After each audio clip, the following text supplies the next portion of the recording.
Lightning cracked across the charcoal sky, the night Amelia found herself trembling behind the wheel of an aging sedan, a single suitcase tossed haphazardly in the back seat. She was 5 months pregnant, carrying the child of a man she once believed to be her soulmate. Yet Ethan Harrington, the revered millionaire who built his empire from the ground up, had locked her out of the only home she had ever known. Why? So he could parade a diamond-draped mistress in front of the entire world. Fate had seemingly abandoned Amelia, or so she thought. For in the shadows lay a single letter destined to unravel everything and force destiny's final reckoning. Amelia Johnson first met Ethan Harrington in a quiet corner of Manhattan where dreams soared as high as the skyscrapers and heartbreak lurked in every alleyway. She was 22 at the time, a recent graduate from a small liberal arts college in upstate New York, armed with a degree in literature that her parents once worried might never pay the bills. Nevertheless, Amelia had a heart brimming with optimism and a mind teeming with stories waiting to be told. Ethan, older by a decade, was already something of a legend in local business circles. He had a gift for seeing hidden potential, whether in failing companies or in an introverted girl quietly sipping espresso in a crowded cafe. At the time, his successes included a lucrative tech startup he'd sold for millions. Rumor had it, he was set on building a new conglomerate, an empire that spanned real estate, fashion, and digital media. The day they met, Amelia was sitting in a narrow booth at Bellamy's coffee shop, her laptop open, attempting to finish a short story for a modest online publication. She never intended to catch anyone's attention, especially not that of Ethan Harrington, who was rumored to have the arrogance of a man accustomed to getting what he wanted. Yet to her surprise, he asked if he could join her. That chance conversation sparked something that would eventually grow into a raging inferno, a consuming love that Amelia believed was her fairy tale. From the outside, they looked like a mismatched pair, Amelia the quiet girl with honey-brown hair and wide, curious eyes hunched over her laptop. Ethan the confident entrepreneur who strolled around like he owned the city. But from that very first meeting, there was a tenderness in Ethan's voice that melted Amelia's defenses. He spoke passionately about ideas, his desire to transform the old neighborhoods of Brooklyn into something modern, yet preserving the soul of the city. She in turn told him about her writing her dreams of penning a novel that would one day grace bookstore windows. It didn't take long for him to sweep her off her feet. Expensive dinners at high-rise restaurants, strolls along the Hudson River, and stolen kisses under neon streetlights made every moment feel as if they were the only two people in Manhattan. Friends thought they were moving fast, but Amelia felt for the first time that she was truly living.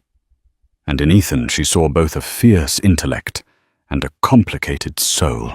She admired how he possessed an uncanny ability to seal million-dollar deals by day, then listen intently to her short story drafts by night. There was an unspoken promise in every gentle touch, one of forever. Her parents, George and Laura Johnson, worried that a man of Ethan's stature might break Amelia's heart. He's built a kingdom, her mother often said, and men who build kingdoms sometimes act like kings. But Amelia dismissed those concerns. She saw only the man who doted on her, who funded her creative writing workshops, without her even asking, who recommended her to some of his publishing contacts. He claimed to believe in her talent more than she believed in it herself. They married in a lavish ceremony at the Harrington estate in the Hamptons. Pictures splashed across society columns. The tech mogul weds. The budding writer. 1,000 white orchids framed the altar, and Amelia's ivory train swept across the polished marble. That day her heart fluttered with undiluted hope, convinced that the euphoria of their union would never fade. But fate, as it often does, had other plans. Their married life began in an opulent penthouse overlooking Central Park. Morning sunshine spilled in through floor-to-ceiling windows, painting their living room in a warm golden glow. At first, Amelia's days were filled with creative inspiration. She had a dedicated writing alcove designed by Ethan himself, complete with custom-built bookshelves and a vintage reading lamp that once belonged to a famous editor. Meanwhile, Ethan spent his days strategizing how to expand his empire. Despite the hustle, he never failed to remind Amelia of how much he loved her. There were surprise breakfasts in bed, diamond bracelets left on her writing desk, and spontaneous getaways to tropical islands when he concluded major deals. When they visited the Harrington family's old countryside estate, Ethan's father, Christopher Harrington, made it clear that he too was glad Ethan had finally found someone with a kind heart. However, as months turned to years, subtle changes began creeping in. Ethan's business expansions demanded longer hours. He started jetting off more frequently, traveling to Singapore, London, Dubai, seemingly every major financial hub. His phone buzzed incessantly, even late at night, and Amelia often fell asleep alone, the blankets on his side untouched. She grew accustomed to waking up to hurried goodbyes and stiff business suits. At first, Amelia consoled herself that this was the price of success, that every entrepreneur's spouse navigated this tension. She reminded herself of her own busy schedule whenever she was deep in her writing. Yet there was an ache she couldn't define. The connection she cherished, the stolen moments in coffee shops, the gentle discussions of art and life, had begun to fade. She realized they rarely had time to just sit in the same room and talk. Ethan, for his part, seemed stressed. Yes, he was building unstoppable momentum in business circles, but it came with a sharper edge. His staff whispered about him becoming a merciless negotiator, a man who would crush smaller competitors without a second thought. At times, Amelia glimpsed a colder side of him, a steely determination that excluded warmth. She tried to talk to him about it, especially on nights when he slumped into bed, looking defeated. But he'd wave off her concerns with a curt, "I'm fine, just tired." It was during this period of subtle distance that Amelia learned she was pregnant. After 3 years of marriage, the news was exhilarating for her. She had always dreamed of becoming a mother. Nervous and excited, she prepared a small celebration in their penthouse. She cooked Ethan's favorite meal, spaghetti carbonara with extra parmesan, and left the pregnancy test on the table as a surprise. Yet when Ethan arrived home past midnight, the dinner was cold and Amelia was dozing on the couch. He barely glanced at the test before giving her a distracted peck on the forehead. "That's great, sweetheart. We'll talk about it tomorrow," he muttered. Then he trudged off to their bedroom, leaving Amelia by the flickering candles, heartbreak simmering beneath her chest. The next morning, Ethan apologized for his indifference. "I'm sorry I was exhausted. Of course I'm happy we've always wanted a child." He kissed her cheek. "You have to understand, I'm in the middle of the biggest deal of my life. A child is wonderful news, but we need to approach it carefully. Let me focus on securing the next round of funding, and we'll think about all the baby details soon." Amelia forced a bright smile, reassuring him that she understood. But in truth, anxiety coiled inside her. She feared that the child would be an afterthought in a life consumed by business ventures. Yet she clung to hope. Perhaps once the baby arrived, it would reinvigorate their bond. Maybe Ethan would see that there was more to life than deals and expansions, and so she carried on, quietly nurturing new life within her, trusting that the marriage she had believed unbreakable would remain so. Little did she know the stage was already set for a new figure to enter Ethan's world, someone who would challenge everything Amelia held dear. The first time Amelia heard the name Bianca Rossi was from one of Ethan's junior associates, Michael Thompson. Michael was an earnest man who'd always been discreet, but he looked uneasy when he mentioned Bianca. "She's a consultant from Milan," he stammered during a hurried phone call with Amelia. "Ethan brought her on to work on some European real estate expansions." "Is that all?" Amelia asked, sensing Michael's reluctance to elaborate. "Yeah, sure," Michael replied, but his hesitance spoke volumes. Over the next few weeks, Ethan became increasingly scarce at home. He mentioned that Bianca was brilliant, a rising star with a keen eye for international markets. Amelia tried to be supportive. After all, it wasn't strange for a business tycoon to hire foreign experts. Still, there was something about the name that pricked at her heart. One evening, Amelia decided to drop by Harrington Enterprises headquarters to bring Ethan a late dinner. She reasoned that it would be a small gesture to show that she cared about his grueling work schedule. She stepped off the private elevator and was greeted by hushed voices in an adjacent conference room. Through the glass partition, she saw a woman with glossy raven hair, a striking silhouette and impeccable fashion sense. Bianca Rossi. She stood too close to Ethan. A manicured hand casually resting on his shoulder as they laughed over something on his laptop screen. Amelia swallowed hard. She chided herself for jumping to conclusions. Surely it was just a collaborative moment between colleagues. But the images stuck with her as she handed Ethan the neatly wrapped dinner in his office. He barely acknowledged her gesture. He was polite, but distant, scanning his phone for messages, even as she explained she'd made his favorite dish. A week later, paparazzi photos surfaced on a gossip blog, Ethan and Bianca stepping out of a swanky midtown lounge after midnight. Their heads were bent together conspiratorially. Headlines speculated about the nature of their relationship, fueling rumors that the Ice King of Manhattan might be melting for someone who wasn't his wife. Amelia's heart pounded as she scrolled through the images. She tried calling Ethan to confront him, but he didn't pick up, responding instead with a terse text. "I'm in a meeting. We'll talk later." When he finally came home, almost 2 days later, Amelia pressed him about the gossip. Ethan's voice was defensive, but not remorseful. "Bianca's an important asset to the company. Yes, we occasionally meet after hours to discuss deals. That lounge was hosting a networking event. It's purely business." He slammed a stack of paperwork onto a table. "Why are you listening to rumors?" She tried to protest that the photos were more than rumors. "People don't usually lean that close for purely professional reasons," she said, her voice trembling. But Ethan dismissed her concerns with a wave of his hand. He glowered at her as though she were a child, complaining about boogeymen under the bed.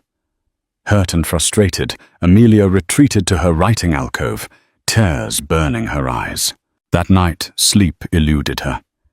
She rummaged through the kitchen for comfort food, but found none, as though the entire house was devoid of warmth.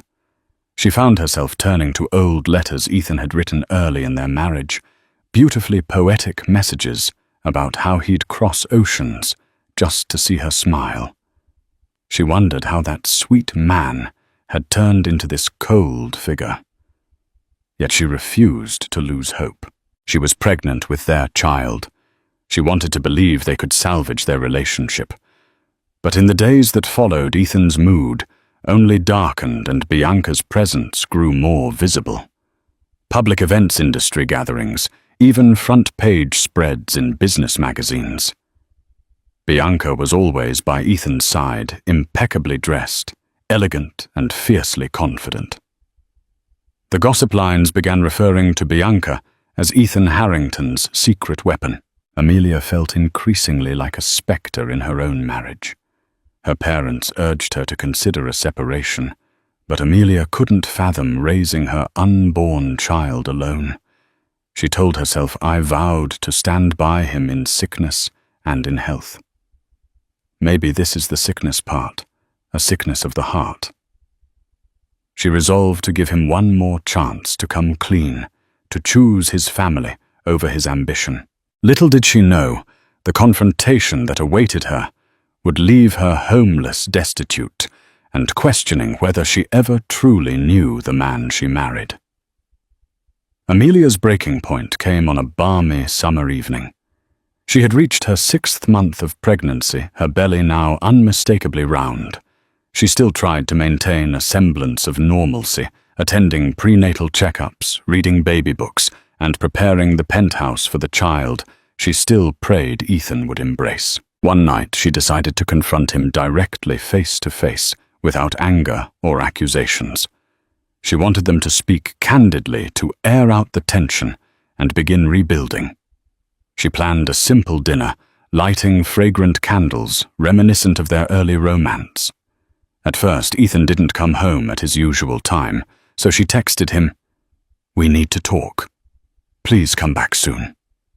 To her relief, Ethan arrived, but he wasn't alone.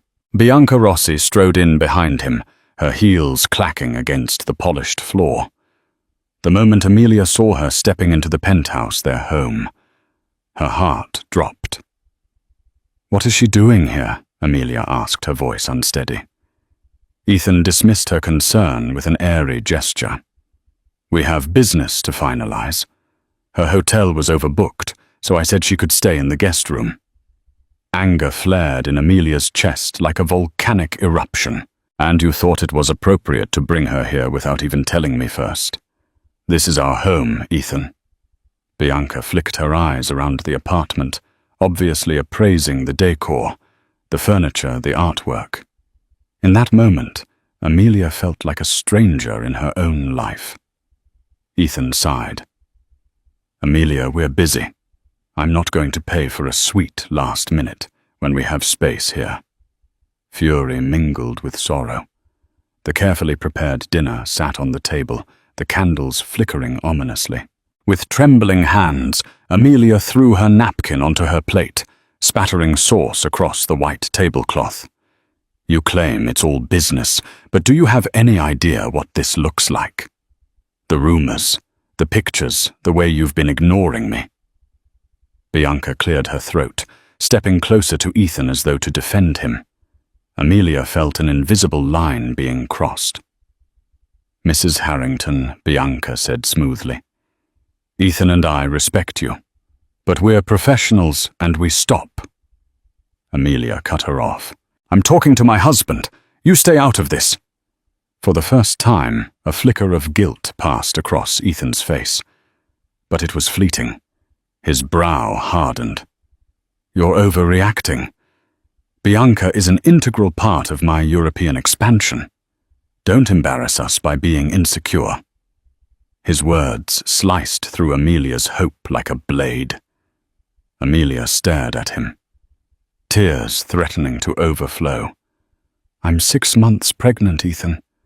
You're never here. You dismiss me every time I mention our future.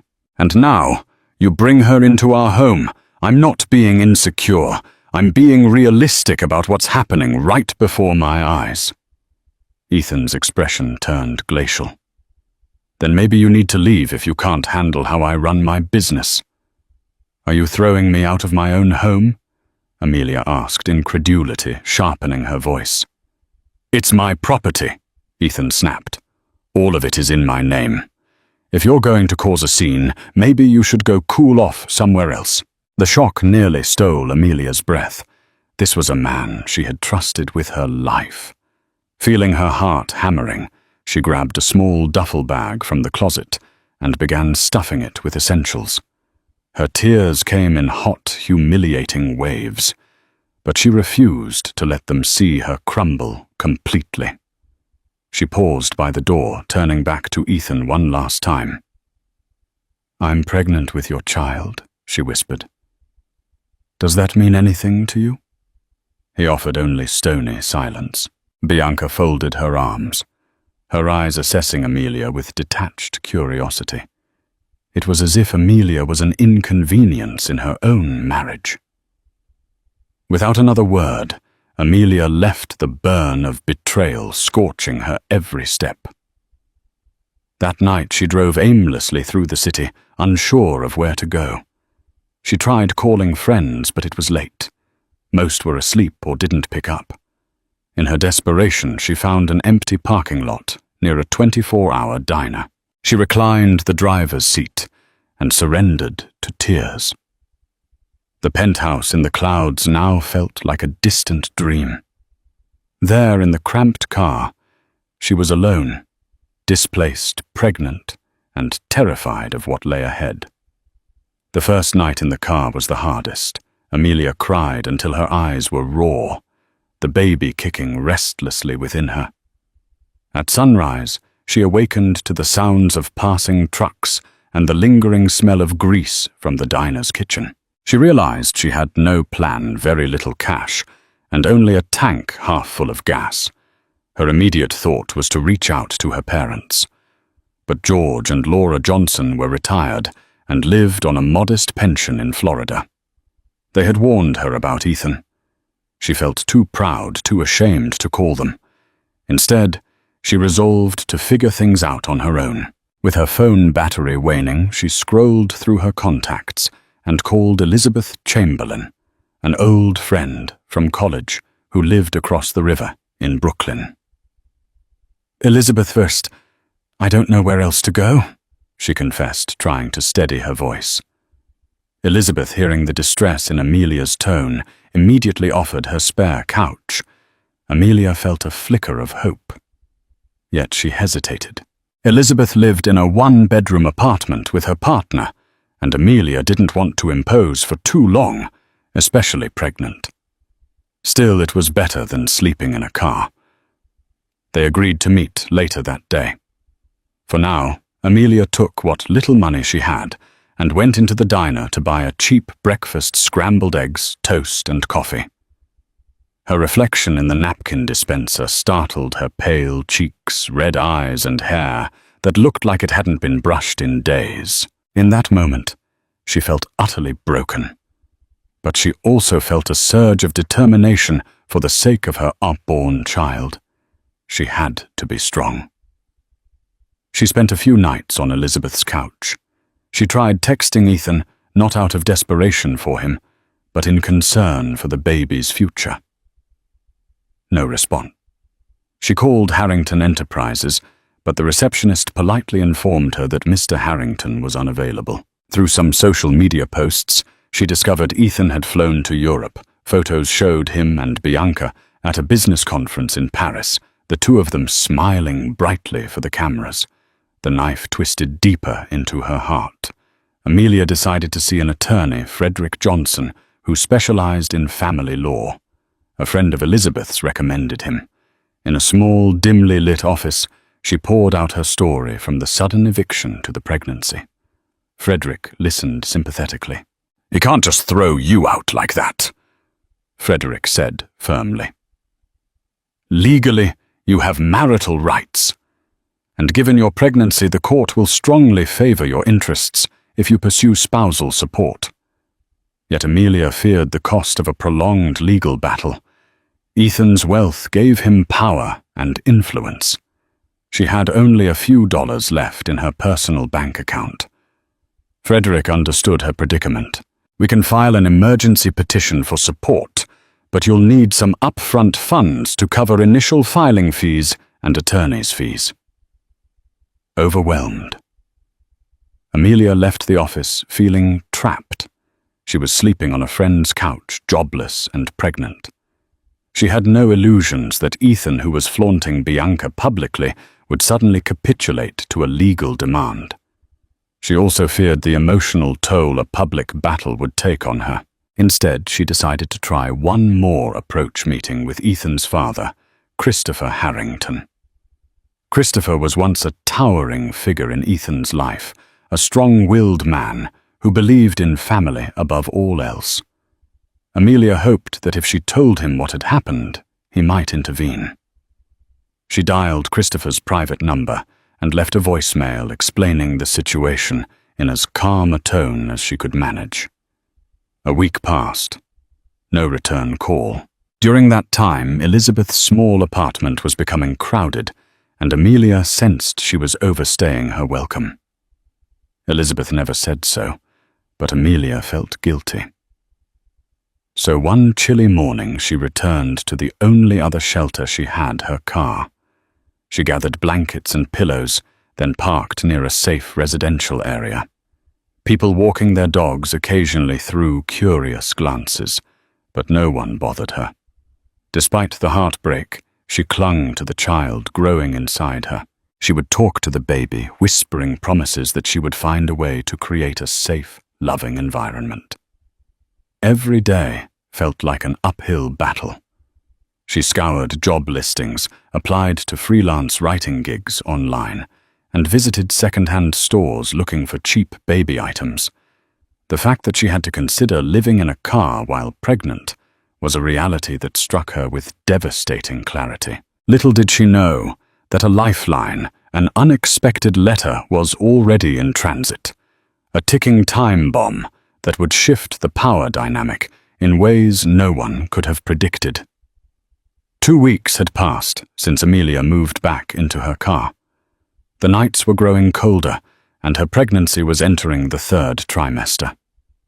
Every time the baby shifted inside her, it brought a surge of maternal protectiveness. She refused to believe that this was the life she and her child deserved, a mother sleeping in a cramped vehicle while the father was gallivanting across Europe with another woman. Then, on a drizzly afternoon, Amelia received a phone call from a number she didn't recognize. Tentatively, she answered. It was a law firm in Manhattan. Ms. Harrington, this is Megan Reyes from Parker & White. We have a document addressed to you from Christopher Harrington, delivered via courier. May I confirm a mailing address? Amelia's pulse quickened. She had to scramble for a place where she could reliably receive mail. She decided on Elizabeth's address. The woman on the phone asked her to come in person if possible, since the document was marked as urgent. With a jolt of renewed energy, Amelia agreed. The next day she dressed in her cleanest clothes, an old maternity dress that still fit, and took a train into Manhattan. Despite her precarious situation, stepping back into the bustling city felt like stepping onto a stage she used to dominate, if only in the glow of her husband's success. At the law firm's reception, a neatly dressed paralegal handed her a thick, sealed envelope. Mr. Christopher Harrington requested we give this to you. Our understanding is that it's quite important. If you have any questions after reading it, don't hesitate to contact our office. Heart pounding. Amelia thanked her and retreated to a nearby cafe. She ordered a small tea and sat in a corner booth, carefully tearing open the envelope. Inside she found several pages, a letter handwritten by Christopher Harrington, and attached to it a formal legal document. She scanned the letter first. Dearest Amelia, I've learned of your unfortunate circumstances. Ethan has dishonored our family and his obligations to you. I want you to know I was unaware of his actions until recently. I'm deeply sorry. I always considered you a daughter to me. Before his passing, my father, Patrick Harrington, established a trust meant to safeguard the future of any legitimate heirs in our family. I have added an addendum to this trust, legally guaranteeing specific rights to you and your child. Ethan may believe everything is in his name, but our family's estate carries weight beyond his personal empire.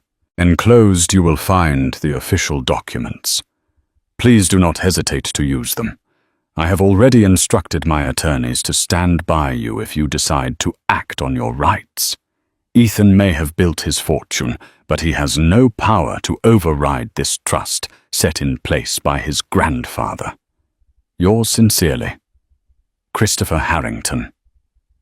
Amelia's eyes widened in disbelief. She flipped to the legal documents which detailed how the Harrington family trust was structured. It specified that any grandchild of Patrick Harrington, Ethan included, would need to abide by certain moral stipulations to retain control of the estate. In the event of marital disputes, if a child was on the way, the spouse here, Amelia, could assert a claim to the trust's disbursements to ensure the well-being of the heir. Christopher had made an additional clause, naming Amelia as a beneficiary, directly ensuring that if Ethan violated the terms of their marriage, Amelia would have a powerful claim. Her hands trembled. Suddenly, a surge of conflicting emotions welled inside her relief. Gratitude, but also anger. Anger that Ethan had left her destitute, possibly assuming his power was absolute, when in reality his father had the foresight to protect Amelia's future. She reread the letter multiple times, tears forming in her eyes. This was the lifeline she desperately needed. But she also realized the magnitude of the decision before her. Using this trust would ignite a legal firestorm. Ethan would see it as a direct challenge to his empire. She recalled Frederick Johnson's warning about the cost of legal battles.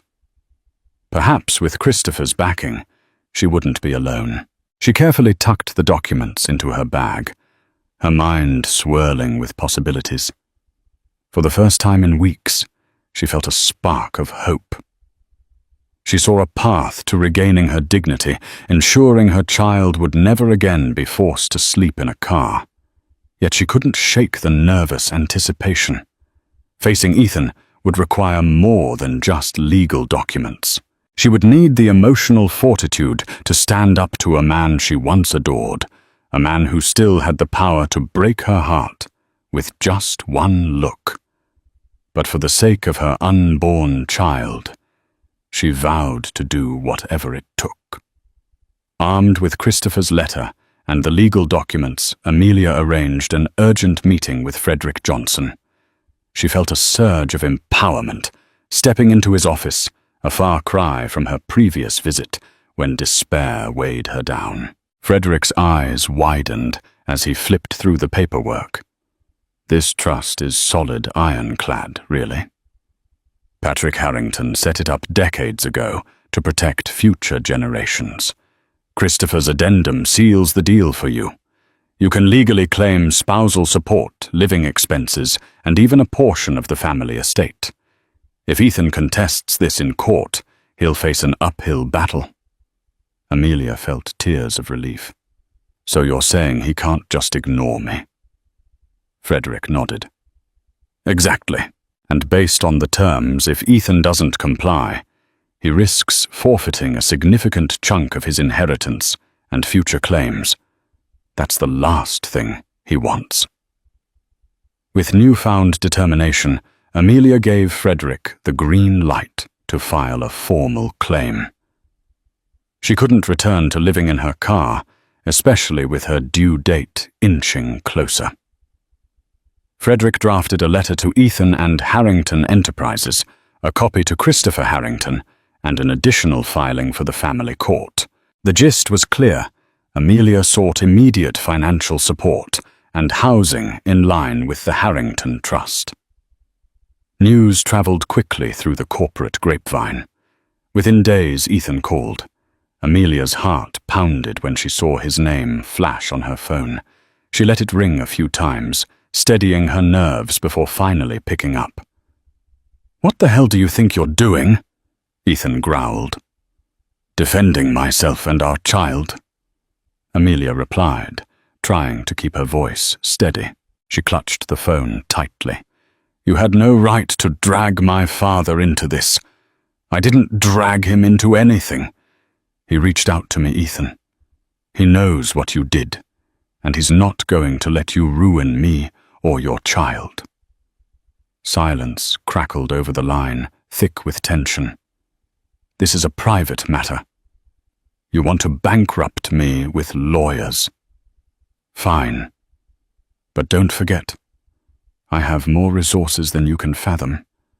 Amelia mustered a courage she'd never felt before. "I don't want your money, Ethan. I want security for our baby, and a roof over my head. You left me with no other choice." She hung up before he could respond. Emotion flooded her, but she felt a sense of triumph for standing up to him. Frederick assured her that legally, Ethan would have little room to maneuver. If he tried to intimidate her or withhold financial assistance, the courts would rule in her favor. Days later, she got a surprising phone call from Christopher himself. "Amelia, my dear, I'm so sorry for everything you've endured," he said in a weary voice. He offered her a place in his countryside estate, but she hesitated. She wasn't sure if she wanted to live under the same roof as the Harrington patriarch, even if he was supportive. However, Christopher insisted it was large enough to offer privacy and comfort. "Think of it as a temporary solution until the legalities are sorted," he suggested.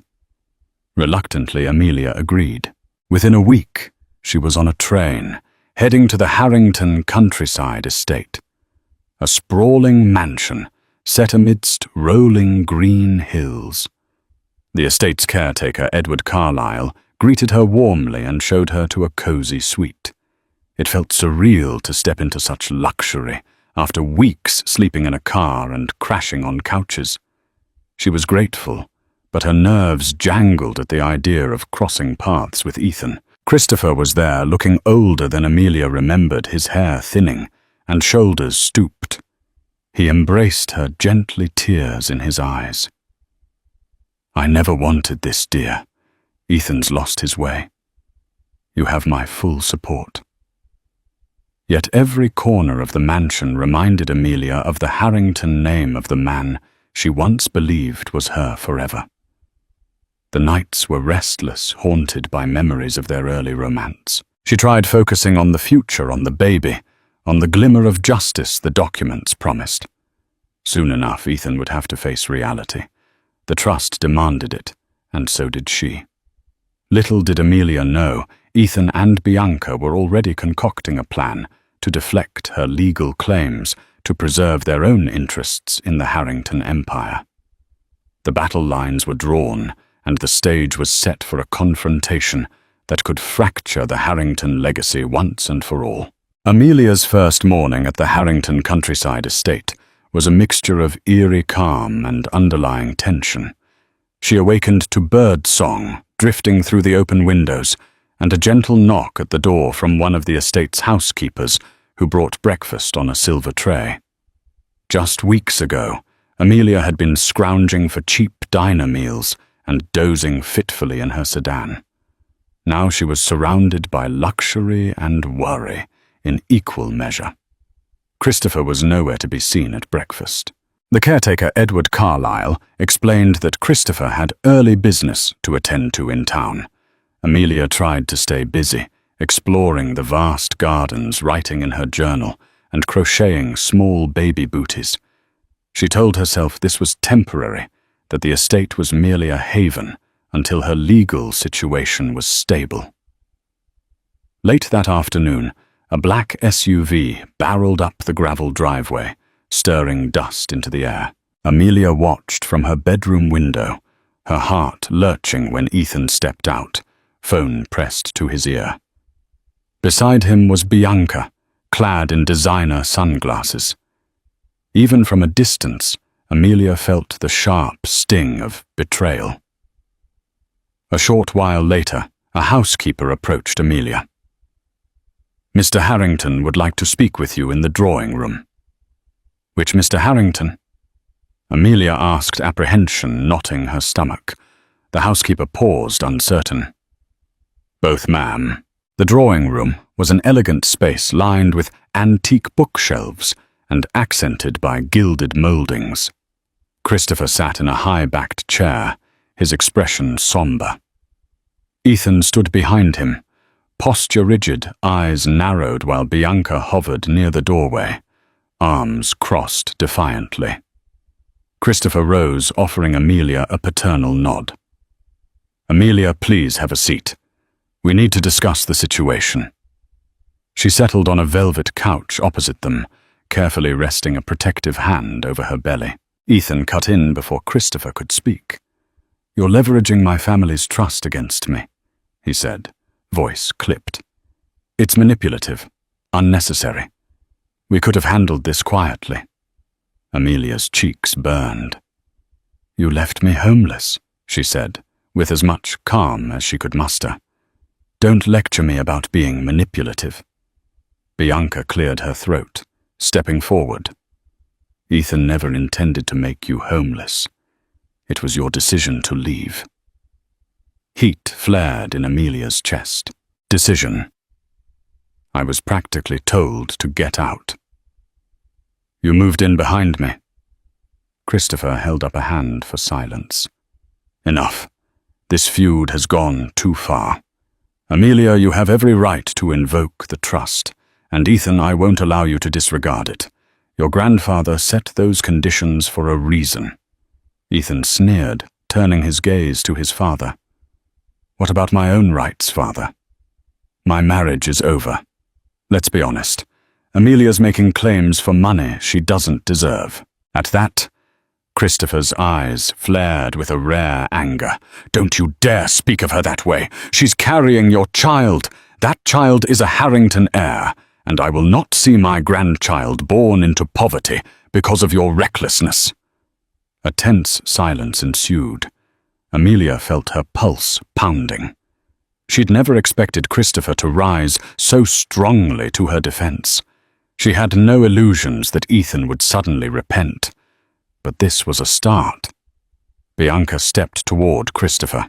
"With all due respect, Mr. Harrington, Ethan has legitimate business concerns. You can't force him to pour his personal assets into a failed marriage." Christopher's gaze was icy. "My father's trust trumps any personal preference. If Ethan fails to comply, the trust reverts significant assets to Amelia and the child. I suggest you both think very carefully before continuing this course." Ethan's nostrils flared. He seemed torn between anger and disbelief. Finally, he growled, "What do you want?" "Amelia. A lavish apartment. Monthly support. Name your price." Amelia swallowed, her voice shaky but resolute. "I don't want a quick payout. I want stability for our child. I want you to fulfill your responsibilities as a father." Bianca snorted.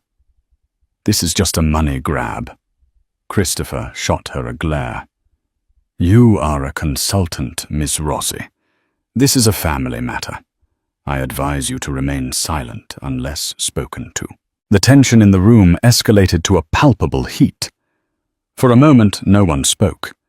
Then Christopher turned to Amelia. "I have some ideas on how to proceed that protect you and the baby. Let's discuss them privately. Ethan, Ms. Rossi. I believe you have other matters to attend to." Ethan looked like he wanted to protest, but Christopher's unyielding stare left no room for argument. Muttering under his breath, Ethan exited, Bianca trailing behind. As they left, Ethan glanced back at Amelia, a complex blend of anger and regret flickering in his eyes. But the moment was fleeting. And so, with Ethan's father by her side, Amelia found herself on the brink of reclaiming her life. The question now was how far Ethan would go to resist the trust's stipulations, and whether she could endure the next phase of this battle without losing herself in the process. Over the next several days, Christopher arranged for Amelia to meet with top financial advisors and attorneys who specialized in family trusts.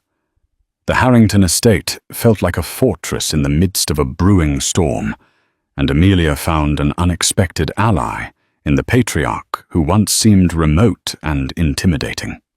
Meanwhile, Ethan and Bianca confined themselves to a wing of the estate typically reserved for guests. Gossip buzzed among the household staff about the tension between father and son. Some whispered that Bianca was urging Ethan to contest the trust or find a loophole that would invalidate Amelia's claim. Others said Ethan had grown suspiciously quiet, possibly realizing just how much he stood to lose. In one particularly frank conversation, Christopher revealed the backstory of the trust. My father Patrick witnessed many tragedies in his life. Siblings who fought over money, relatives who ignored their responsibilities. He wanted to ensure that any future Harrington would never suffer due to greed. That's why he made the trust so ironclad. Christopher sighed. Ethan used to understand this. When he was younger, he was driven, yes, but also kind. I don't know when he lost that compassion. Amelia listened, tears forming in her eyes. She thought back to the early days in the penthouse, to the man who wrote her love notes and made her feel cherished. Maybe he can still find it. She offered weakly, though she wasn't sure she believed her own words. At night, she lay awake in the grand four-poster bed, baby shifting inside her, reminding her of the stakes. Part of her wanted to run away from the entire toxic situation and never look back. But she had to secure her child's future, and the trust gave her the leverage to do so. On the fifth evening, a discreet knock came at her door. To her surprise, it was Ethan alone, looking disheveled. His usual polished facade had cracks. Dark circles lined his eyes. For a moment, Amelia flashed back to the old Ethan, the one who used to earnestly share his dreams with her. "May I come in?" he asked softly. She hesitated, but stepped aside. He entered, glancing around the room. "Could we talk?" His tone was unexpectedly calm, disarming her. Amelia led him to a small sitting area. She perched on the edge of a brocade chair, while Ethan hovered awkwardly. She braced herself for manipulation or anger, but what she saw in his eyes was something different. Regret, maybe even shame.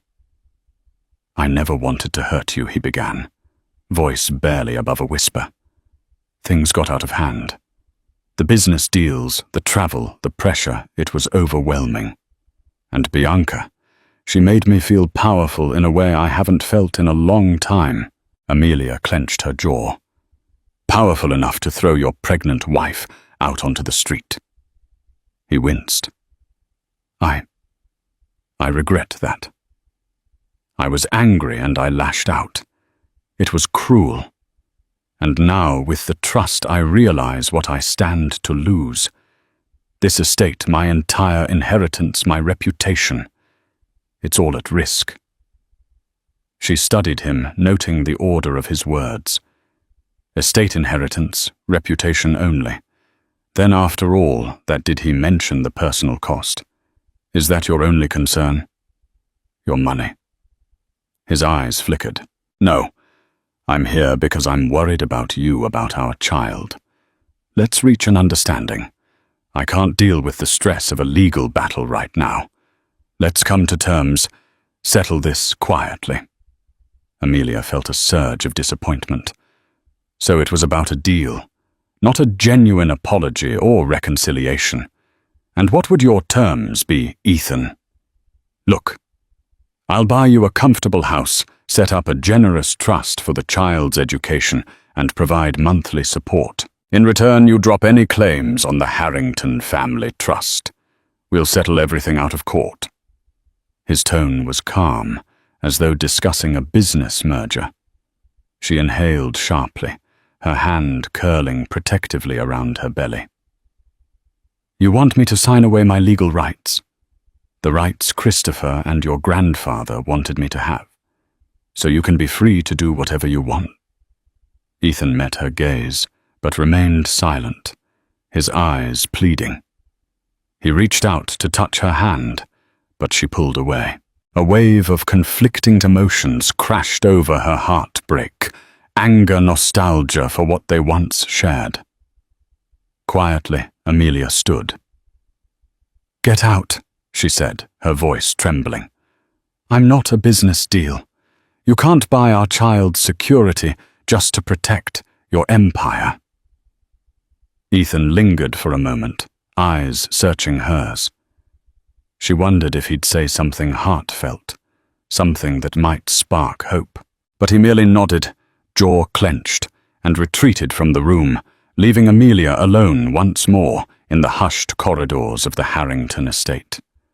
When she finally sank back onto the bed, tears brimmed in her eyes. She realized the man she'd married was truly gone. All that remained was a millionaire, desperate to salvage his ego and empire. And yet, despite the pain, Amelia felt a steady resolve. She would not betray the trust Christopher had shown her, nor would she abandon her child's rightful claim. The final showdown was inevitable. The morning after Ethan's late-night visit, a storm brewed in the early dawn sky.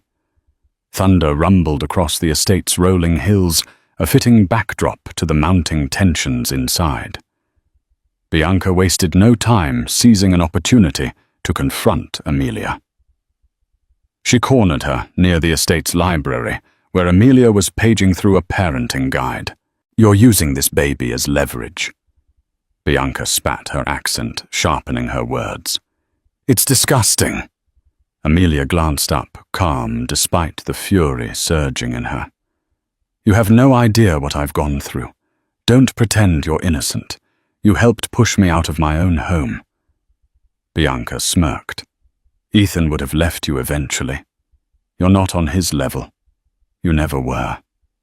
This baby is just your golden ticket, isn't it?" Those words struck a nerve. For a moment, Amelia considered unleashing all her anger, but she remembered Christopher's advice to keep her composure. She took a measured breath. "If I wanted gold, I could have stayed in the penthouse pretending everything was fine. But I won't let your greed or Ethan's pride jeopardize my child's future." Bianca bristled, but before she could retort, Christopher's voice echoed from the hallway. "Bianca, a word!" He stood in the doorway, arms folded. With one last glare at Amelia, Bianca clicked her heels out of the library, trailing after Christopher. Amelia closed the parenting guide, her heart hammering. She felt an odd sense of gratitude that Christopher had intervened, even if it wouldn't end Bianca's hostility. That afternoon, the storm finally broke, rain lashing the estate. Amelia sat by a large window, watching lightning fork across the sky. She wondered how she'd ended up here, once deeply in love, now locked in a legal and emotional battle. She whispered a silent prayer for the baby's well-being, determined to keep the child safe no matter what came next. By evening, Frederick Johnson arrived braving the storm to deliver urgent legal papers. "We have confirmation that Ethan's attorneys are preparing a countersuit," he told Amelia as they sat in a study. "They're claiming you abandoned the marital home willingly, and that any request for trust disbursements is an overreach. They also aim to question the paternity of the child." Amelia's stomach churned. Paternity? Ethan knows this is his baby. Frederick sighed. They're using it as leverage. If they can stall the proceedings, they might pressure you into an unfavorable settlement. Tears of rage blurred Amelia's vision. "This is insane. They're willing to smear me like that." Frederick nodded solemnly. "Yes. But don't worry. We'll counter their claims with medical records, witness statements, whatever it takes. You have Christopher and the trust documents on your side." After Frederick left, Amelia paced her sweet adrenaline roaring in her veins.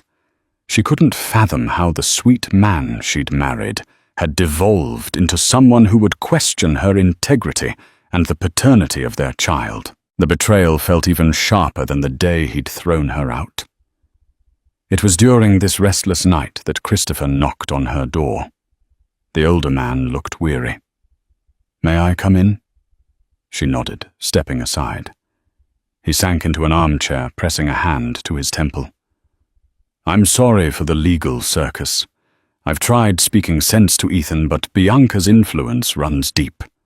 She's convinced him that you're out to destroy him, which is absurd." Amelia's voice wobbled.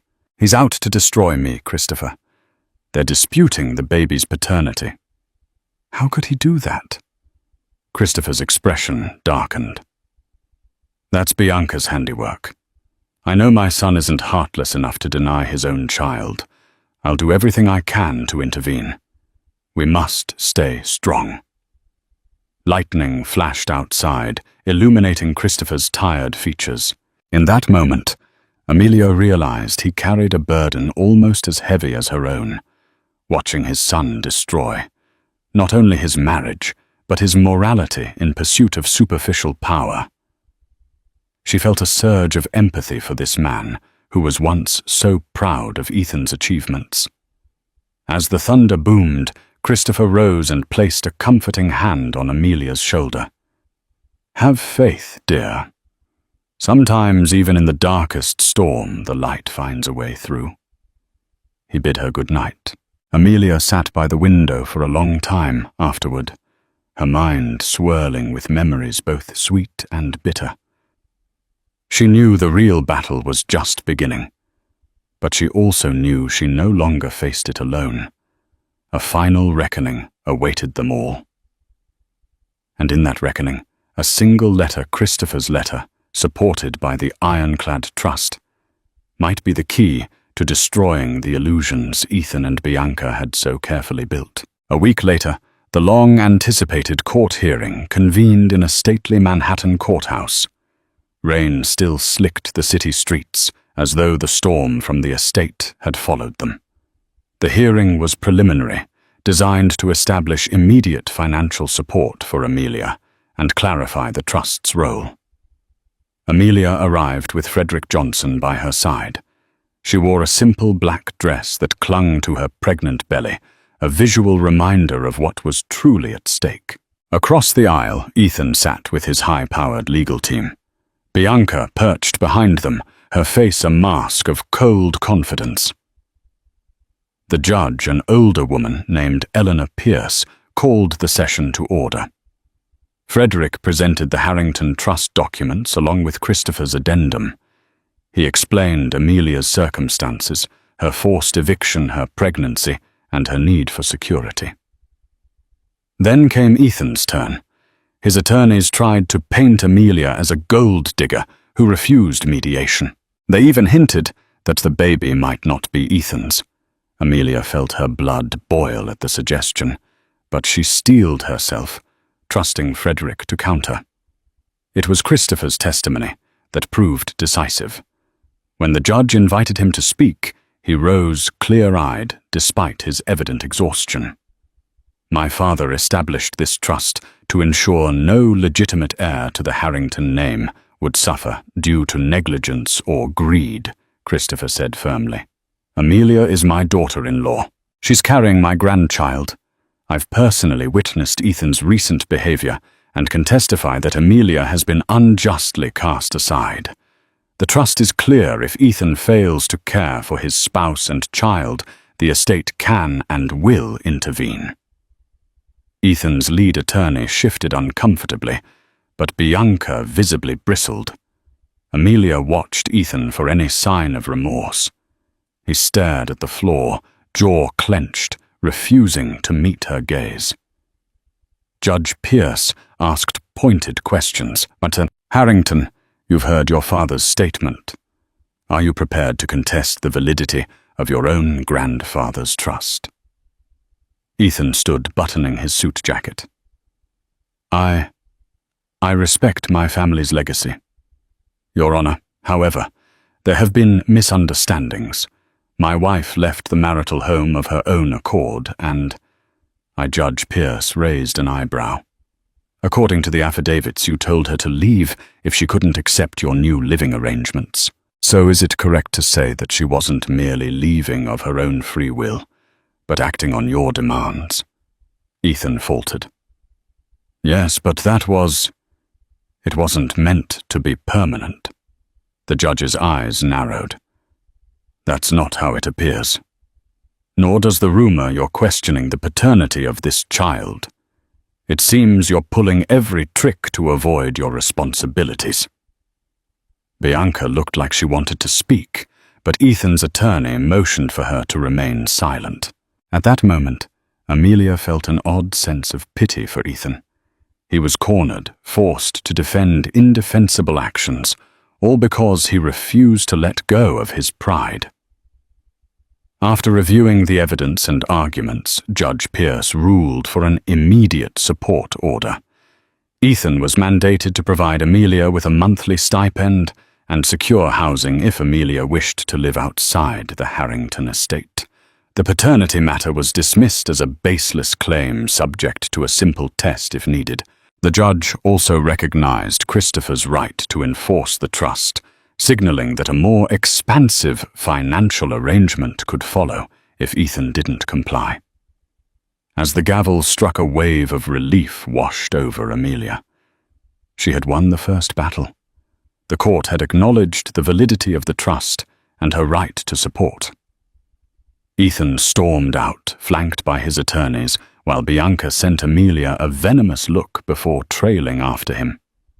Christopher approached, gently touching Amelia's shoulder. That went as well as it could have. She nodded, tears forming. "I'm just glad the court saw the truth." Despite this small victory, Amelia knew the war was not over. Ethan's empire was vast, and so was his pride. But the single letter from Christopher, the trust documents, and her unwavering determination had shattered the impenetrable facade of the millionaire who thought he was untouchable. Now she had a chance to build a life for herself and her child, free from the nightmares of sleeping in a car and from the tyranny of a love grown toxic. And so in the grand showdown that pitted true family values against reckless ambition, it was a single letter, backed by an ironclad trust, that brought the mighty crashing down. Amelia stood firm, protecting her unborn child and claiming the security and dignity she deserved. Ethan, blinded by his own success, nearly lost everything in his quest for power and validation. Yet in the end, justice prevailed. Thank you for watching this dramatic saga unfold from the car, where Amelia first sheltered her unborn baby, to the gilded halls of a family estate where one letter rewrote her fate. If you found yourself holding your breath at every twist and turn, please like this video. Share it with friends who love real-life dramas, and subscribe to our channel for more stories that prove no empire is untouchable when truth and determination stand at the door. Your support helps us bring you more compelling tales every week. Cassandra Montgomery's heart thumped in her chest as she stepped into the hushed courtroom. Swollen with her unborn child, she held her chin high, determined not to show weakness. Across the aisle, perched confidently on a bench, sat Juliet Hastings, the stunning mistress of Cassandra's millionaire husband. An insidious, knowing smile curled on Juliet's lips. Everyone sensed the tension crackling like static in the air. But no one suspected how drastically everything would shift when the medical file came into play. In that moment, two women's lives, one heavily pregnant, the other glowing with rumors of her own pregnancy, were about to collide. No one was prepared for the truth that ultrasound would reveal. The trajectory of Cassandra Montgomery's life had always seemed predestined for elegance and abundance. Born into the famous Lancaster family in Atlanta, heiresses known for their philanthropic acts and exclusive business ventures, Cassandra was raised with the fine polish of Southern charm and contemporary ambition. Her father, Charles Lancaster, once sat on the boards of multiple high-profile corporations, while her mother, Evelyn Lancaster, arranged extravagant charity galas that raised millions. For Cassandra, splendor was a birthright, and yet she never let it dampen her sense of empathy. She volunteered at soup kitchens, from the age of 14, and later began her own charity for underprivileged women pursuing higher education. Her path intersected with Richard Montgomery, the charismatic son of real estate tycoon Thomas Montgomery, at a black tie fundraiser for one of her mother's charities. Tall with dark hair, brushed back in a sleek style. Richard had a wide smile that could placate even the most skeptical heart. He had approached her with an air of confident humility, an uncommon mixture in the circles they frequented. Over a glass of sparkling champagne, they bonded over their shared desire to use their inheritance for good. Before the night ended, they'd already made arrangements to see one another again. In the months and years that followed, the couple became unstoppable. After a picture-perfect wedding at an Italian villa overlooking Lake Como, the Montgomerys soared to new financial heights. Richard, a talented deal-maker, launched a real estate empire with ambitious projects that saw profits balloon at unimaginable rates. Cassandra, meanwhile, continued her philanthropic work, winning hearts with her sincere devotion to community upliftment. But beneath the veneer of glamour, hidden storms brewed. Their circle was rife with envy, ambition, and temptation. Endless lines of people lured by wealth, power, and the glamour of the Montgomery name sought to attach themselves to the couple. Their love was genuine, yet the pressures were gargantuan. It would only take a single thread to unravel the tapestry. It began innocently, rumors whispered among the staff about a woman seen leaving Richard's office building late at night. Then the mention of a private lunch at an upscale bistro with an unknown brunette. The household staff, fiercely loyal to Cassandra, did what they could to shield her from the swirling whispers. But news has a way of seeping through cracks. At first, Cassandra brushed off the concerns. She had faith in Richard, the man she had built her life around. They had always communicated well. Open honesty was their bedrock.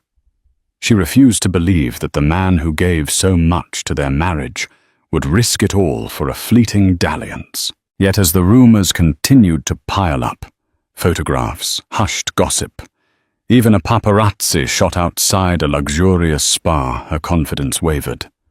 One afternoon, after an uncomfortable moment at a charity luncheon where an acquaintance hinted at Richard's dinner guest, Cassandra confronted him.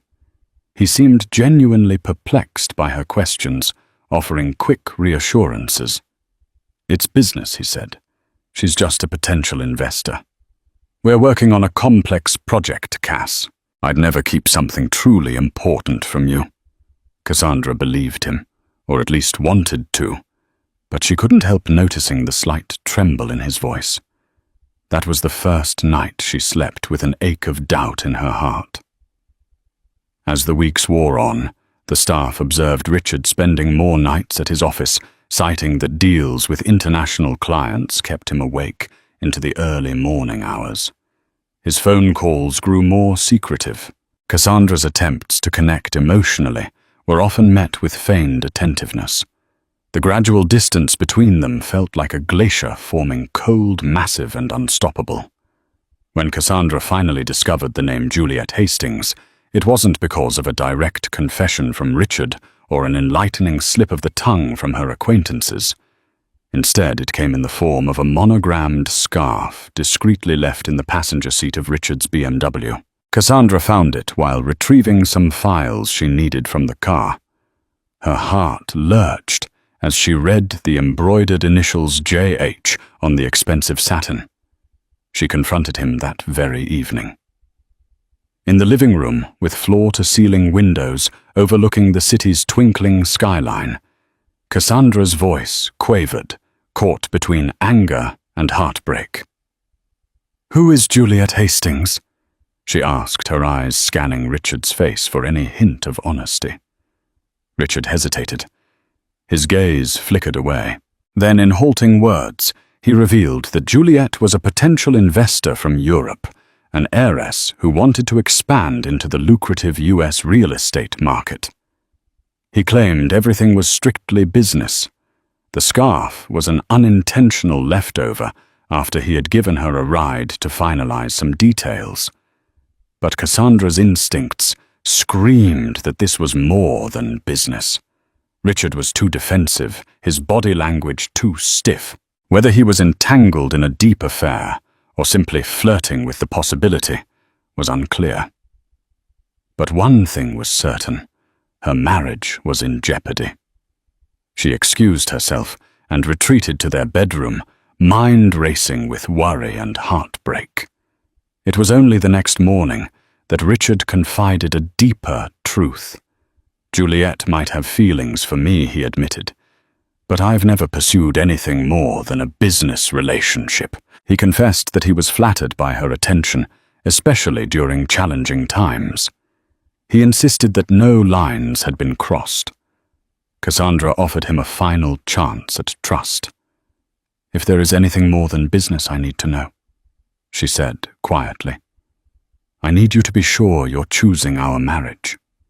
He swore he was committed to her, and for a moment, Cassandra dared to hope that the worst had passed. Just weeks after the scarf incident, an announcement from Cassandra seemed to reset the clock on their marriage. She was pregnant. The news brought both joy and anxiety in equal measure. Cassandra had always dreamed of having a family with Richard. She imagined bringing their baby into a world of warmth and love. Perhaps she thought this pregnancy would guide them back to each other. She believed motherhood would anchor her soul, giving her renewed purpose even as her marriage faced unseen challenges. Richard's reaction was guarded excitement.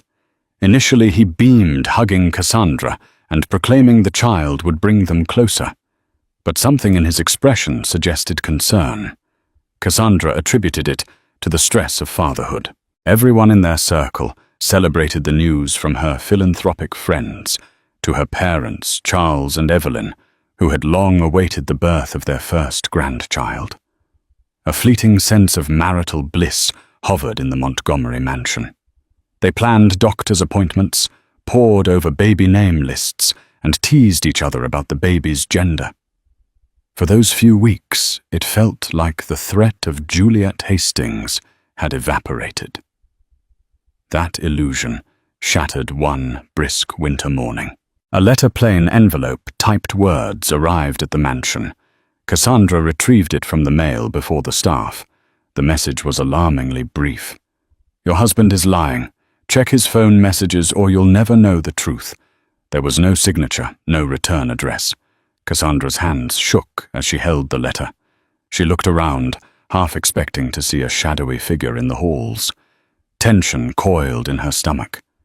That very night, while Richard showered, curiosity overwhelmed her. Despite the guilt knotting in her chest, she unlocked his phone. Confusion twisted into horror as she read the messages: romantic flirtations between Richard and Juliet, confessions of longing, a mention of clandestine meetings in luxurious hotels. The heartbreak was almost too much to bear. Then she spotted something truly shocking. Juliet was proclaiming she was pregnant as well. Cassandra felt the walls of her world crumble in an instant. She dropped the phone, her breath coming in sharp gasps. Somewhere in the house, water from the shower continued to run. Her heart pounded so loudly, she wondered if Richard could hear it. Another wave of sickness rushed through her part pregnancy and part raw betrayal. She fled the room just as Richard stepped out of the shower. Locking herself in the guest suite, she scrolled through those messages again, eyes tearing up at the lines that confirmed intimacy. Yet she forced herself to read everything. In the most recent exchange, Juliet had written, "I missed my period. The doctor says I'm pregnant. You wanted an heir. Now you have one." She could hardly believe this was her life. Everything felt surreal, like a poorly scripted melodrama. But it was all very real, and the emotional pain was suffocating.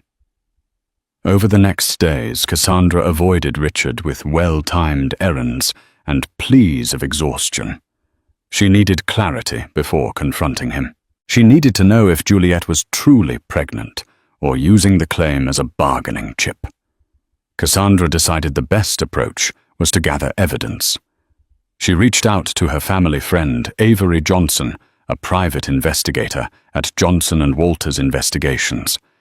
Avery had once worked on sensitive corporate cases, uncovering everything from espionage to personal blackmail. If anyone could sift through the facts, it was her. Avery Johnson carried herself with calm competence.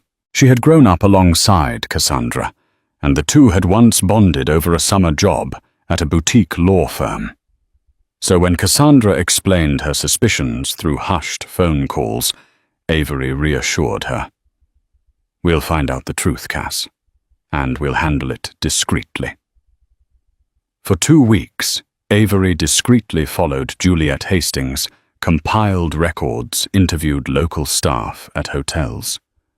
The findings were catastrophic. Photos of Richard entering Juliet's penthouse at odd hours, charges on his corporate card for lavish dinners, plus flight logs that matched both their schedules to the same exotic destinations. The evidence left no doubt that an affair was ongoing. Even worse, Avery discovered that Juliet had indeed visited an obstetrics clinic, presumably confirming her pregnancy. The detective had no idea whether the father was definitely Richard, but it was enough to confirm that this was no empty threat. Meanwhile, Cassandra's anguish hardened into resolve. The child in her womb felt like the only pure thing in her life, an innocent soul she must protect. She sensed that confronting Richard would lead to more half-truths and manipulation. A voice in her head reminded her of her own identity. Cassandra Lancaster Montgomery, strong, philanthropic, born into a legacy of resilience. She wouldn't crumble now. Late one evening, after pacing the floor for hours, Cassandra decided to speak to an attorney. She needed guidance. They met clandestinely in a law office on the other side of the city, where she learned that if Juliet was truly pregnant and demanded recognition or inheritance for her child, a messy legal war could ensue, one that might jeopardize Cassandra's own unborn baby's stake in the Montgomery Empire. Worst of all, it could further damage Cassandra's emotional well-being. The lavish circles in which the Montgomerys moved were no strangers to scandal. However, this one rocked them all. It began with an online gossip column that published rumors of Richard's affair, accompanied by grainy photos of him leaving an exclusive restaurant with Juliet. A fury of speculation erupted. Some called it malicious rumor-mongering. Others insisted it was undeniable proof. Cassandra's phone lit up with messages from worried friends, opportunistic journalists and acquaintances seeking gossip. Each ping felt like another dagger in her chest. Richard attempted damage control, but his method, clumsy denials and blaming the media only fueled suspicions.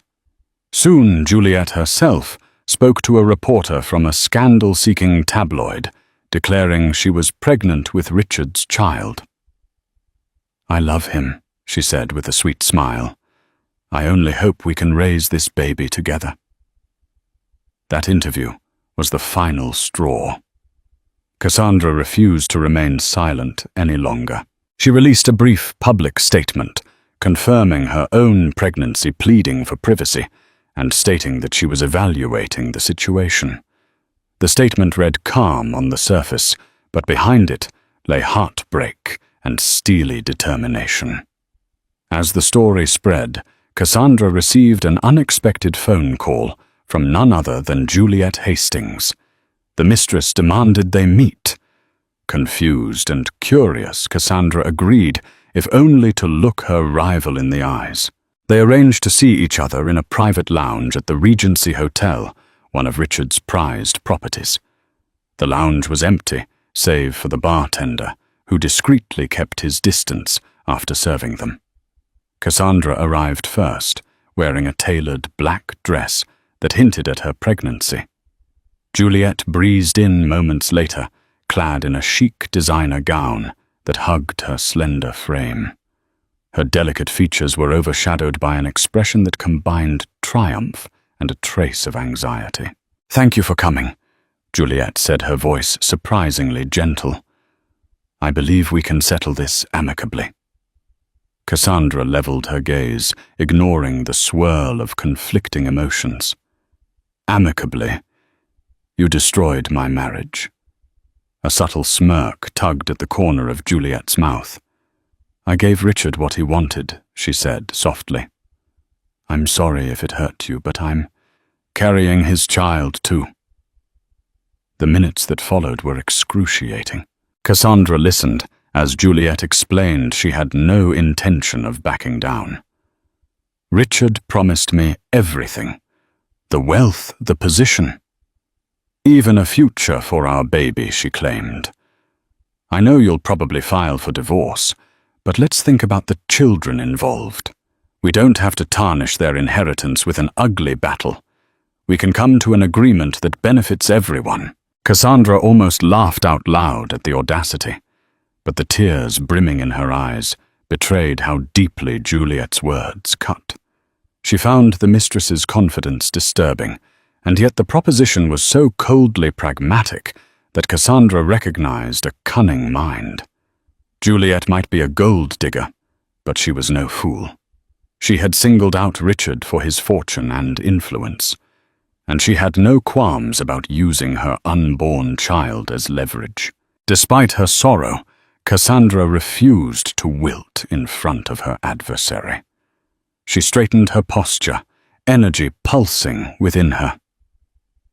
"Any child of Richard's deserves recognition," she said, voice calm.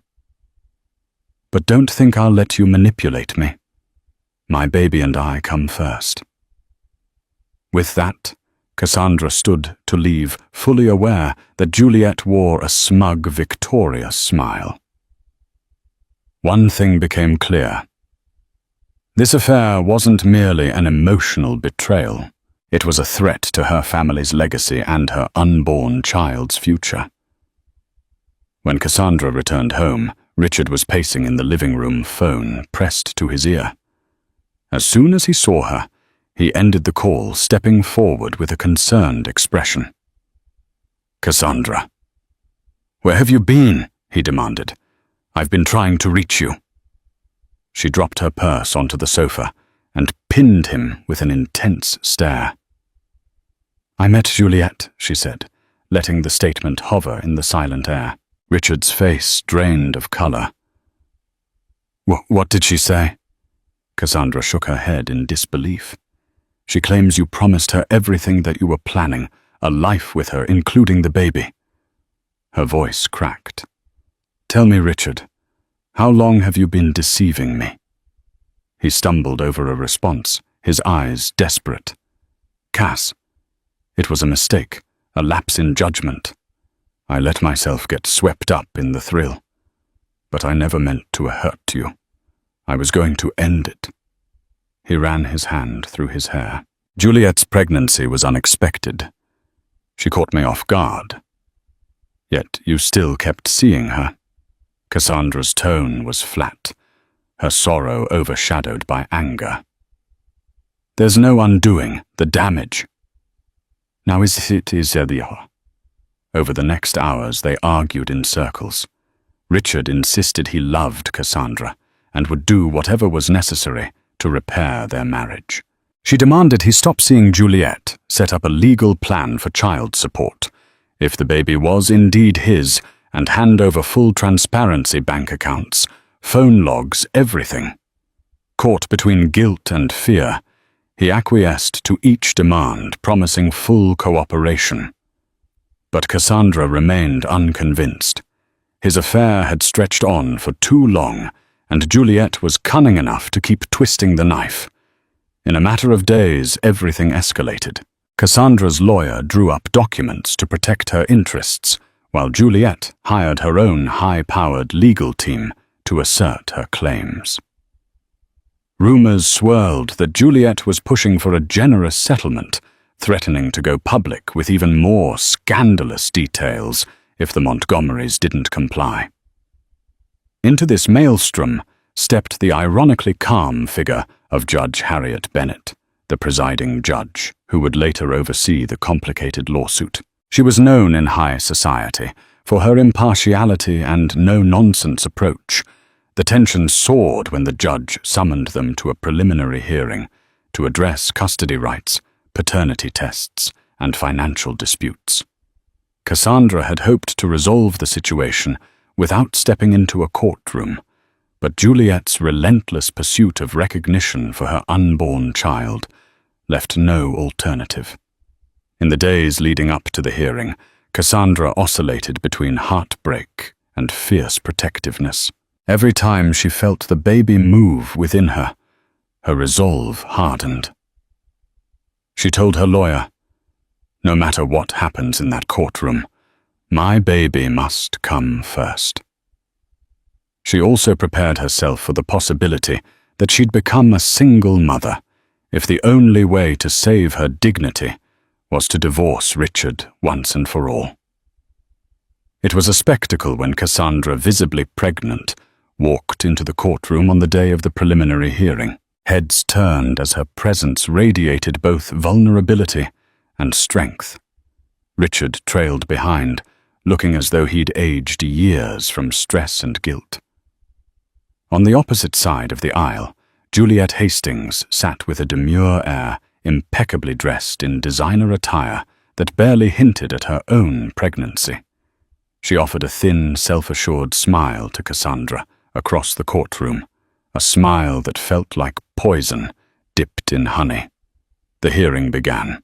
Judge Bennett's gaze swept across the parties, her well-practiced neutrality concealing any personal judgment.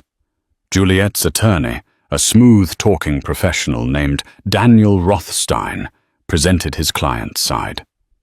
She was in a relationship with Richard Montgomery, who had fathered her child, and she was seeking confirmation of paternity, financial support, and even partial recognition in the Montgomery estate. Cassandra's attorney, Melissa Walters, countered that any financial arrangement should await confirmation of paternity. Moreover, she pointed out that Cassandra, the legal wife, was also pregnant with Richard's child and had rightful claims of her own. As the legal dance continued, tensions soared. The judge ordered paternity testing for Juliet's pregnancy once the fetus reached a certain stage, reminding everyone that final rulings would only come after concrete evidence. In the interim, an arrangement for potential prenatal medical expenses and partial living costs might be necessary to safeguard Juliet's health. The hearing ended with a swirl of questions unanswered. Stepping out of the courtroom, Cassandra felt both relief at having advanced the process and dread at the knowledge that nothing was resolved. The cameras outside the courthouse snapped incessantly. She clutched Richard's arm for support, though she barely trusted him anymore. Juliet left through another door, accompanied by her lawyer, but not before casting that insidious smile again. In the aftermath, Cassandra found herself leaning on unexpected allies. Socialite friends who typically relished gossip now rallied to her side, supporting her with quiet lunches and words of affirmation. One friend, Samantha Holland, organized a fundraiser for Cassandra's Women's Scholarship Program and used the event to quell rumors. "We stand by Cassandra," she declared in front of the press. "She's a woman of class, generosity, and unwavering strength." In addition, Cassandra's parents Charles and Evelyn Lancaster stepped in with unwavering emotional and financial backing. Charles expressed quiet rage at Richard's betrayal, but focused on protecting his daughter's interests. He authorized the Lancasters' legal counsel to support Cassandra if necessary. "No one will mistreat my daughter," he vowed, making it evident that the Lancaster influence still carried significant weight in Atlanta's elite circles. Meanwhile, Avery Johnson's investigative prowess remained critical. She uncovered that Juliet had a history of targeting affluent men, though never with such success. A handful of minor lawsuits from previous entanglements hinted that she was no stranger to manipulative methods. Cassandra felt vindicated, but also uneasy. She realized she was up against a professional manipulator, someone who'd stop at nothing to secure her fortune. Amid the rising tension, Richard found himself ostracized by many peers. Associates who had admired his business acumen now distanced themselves unsettled by the scandal. Even within his own family, he faced condemnation. His father, Thomas Montgomery, known for controlling the family's substantial holdings, expressed profound disappointment. "You had everything Thomas told his son, and you threw it away for a fling. If this ordeal harms our empire, it's on you." The harsh words forced Richard into a period of reflection. He alternated between frantic apologies to Cassandra and desperate efforts to salvage his business reputation. Sleepless nights spent in his office had him reevaluating decisions that led to this crisis. While his remorse seemed sincere, trust was difficult to rebuild. He promised Cassandra he would sever all romantic ties with Juliet, but the damage to her was near irreparable. She saw glimpses of the man she once loved, yet the memory of those texts and clandestine hotel visits lingered like an open wound. Just when Cassandra believed matters couldn't get more complicated, rumors surfaced that Juliet was preparing to release a tell-all interview. Supposedly, she intended to share private emails, pictures, and even a rumored love letter from Richard. The tabloids were salivating for new angles, and some unscrupulous journalists began harassing Cassandra about her plans for motherhood amid the scandal. It was during this relentless barrage of rumors and stress that Cassandra experienced abdominal pains one afternoon. Terrified for her baby, she rushed to the emergency room. Doctors assured her it was merely stress-induced cramping. They recommended she reduce her anxiety to protect her pregnancy. As she lay in the hospital bed, tubes attached to her arm. Cassandra realized she had to fight not just for her mental well-being, but for the life of her unborn child. She resolved that no matter what it took, she would not allow Juliet's manipulations or the paparazzi's intrusions to jeopardize her pregnancy. A few days after Cassandra's hospital scare, the second courtroom hearing loomed. This time it was more formal, with both sides set to present evidence about finances, alleged promises, and any demands that might shape the eventual settlement. Stepping into the courtroom, Cassandra felt an icy dread. Juliet was already seated wearing a fitted dress that did more to accentuate her now visible bump.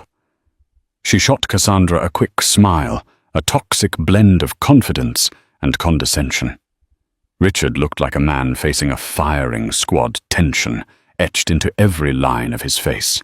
The proceedings started routinely, attorneys discussing medical bills and required deposits for Juliet's prenatal care. Then Juliet's attorney claimed that Richard had promised her not just child support, but a stake in future real estate projects under the Montgomery umbrella, a notion that made Cassandra's attorney bristle with skepticism. But the turning point came mid-session, when Juliet, under oath, testified that her doctor had identified potential complications in her pregnancy. She presented a sealed envelope containing ultrasound results and medical assessments. A hush fell as she explained that she needed immediate confirmation of paternal responsibility to ensure her fragile condition received the specialized medical attention it required, and that the Montgomery family would foot the bill. Cassandra watched the drama unfold, unsure whether Juliet was exaggerating or if real complications threatened the baby's health. Either way, It painted Juliet as a sympathetic figure, potentially swaying the judge's perspective. Cassandra could almost feel the narrative shifting. As Juliet handed her ultrasound findings over to the judge, Cassandra caught a glimpse of her face, a serene, almost triumphant expression.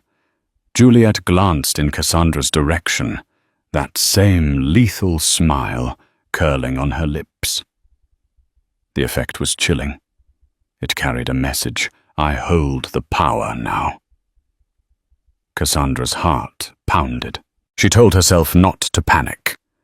Yet the swirl of possible outcomes rattled her composure. What if the judge forced immediate financial compensation?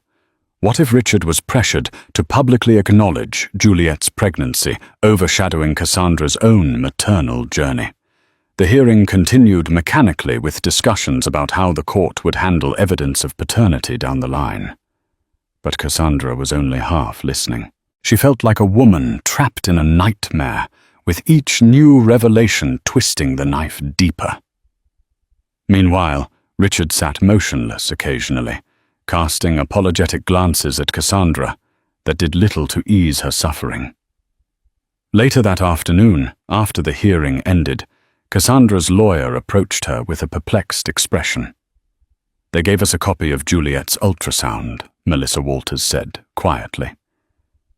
"You should probably see this." The attorney led Cassandra to a private antechamber. There she handed over a file with black and white sonogram images and a written medical evaluation from one Elaine Porter at Atlanta Women's Clinic. Cassandra's pulse quickened as she scanned through the documents, her mind snagging on unfamiliar medical terms. At first glance, the ultrasound images looked like any normal pregnancy scan. She saw what might be the outline of a fetus, but she lacked the expertise to interpret the finer details. However, the final page revealed a crucial piece of data. The embryonic age was listed at around 8 weeks. Cassandra mentally counted backward.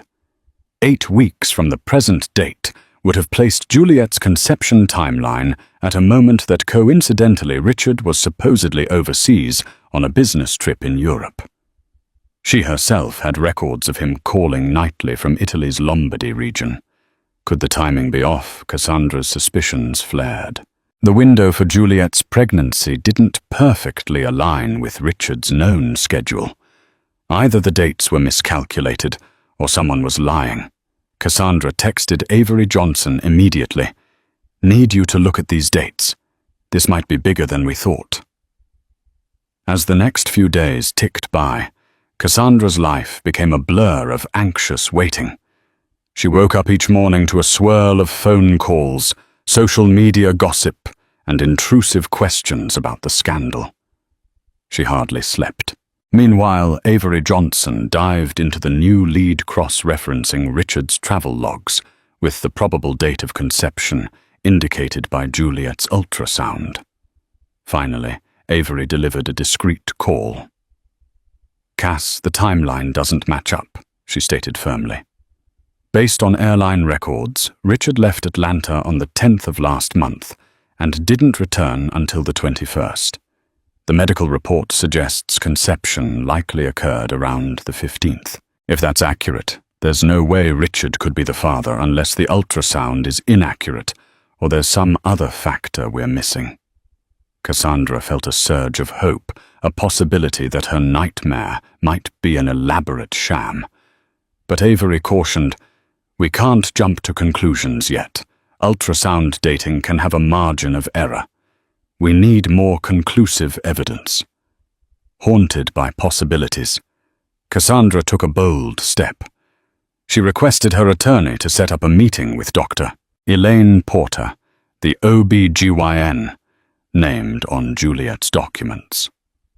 Legally, Dr. Porter wouldn't be able to disclose much about Juliet's case without explicit permission, but Cassandra believed she might glean subtle clues just by speaking with her.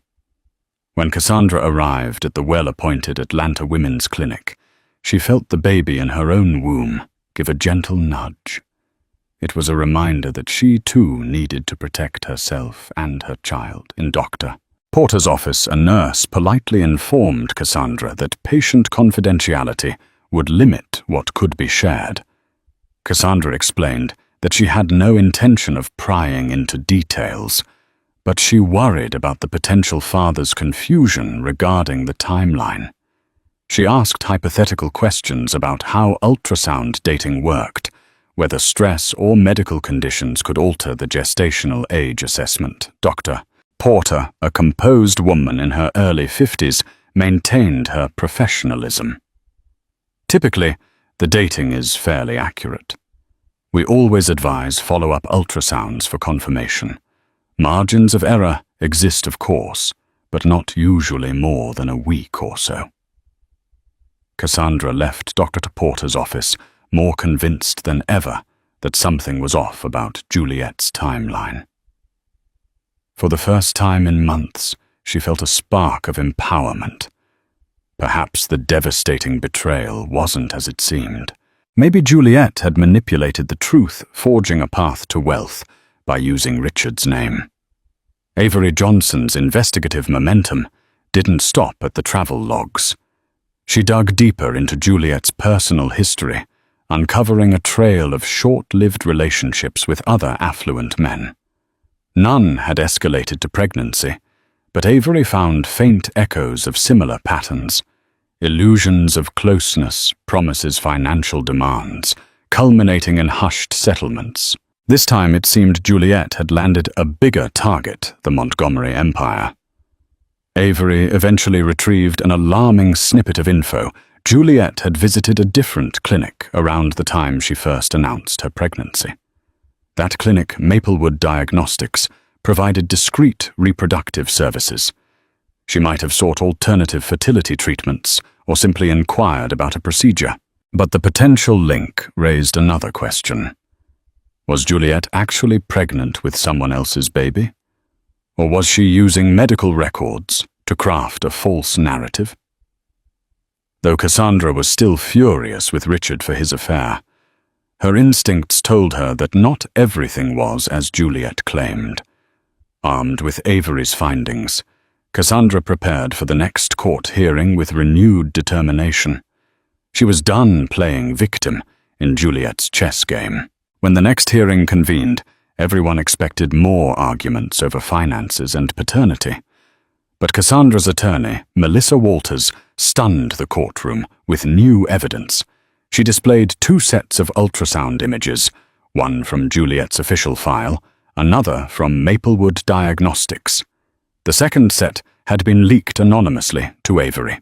The fetal measurements on the Maplewood images indicated a gestational age far beyond 8 weeks, closer to 13 weeks. If both sets truly belonged to Juliet Hastings, it meant she had deliberately provided conflicting data to the court. Juliet's eyes widened in alarm. She shot up from her seat, attempting to interrupt the proceedings.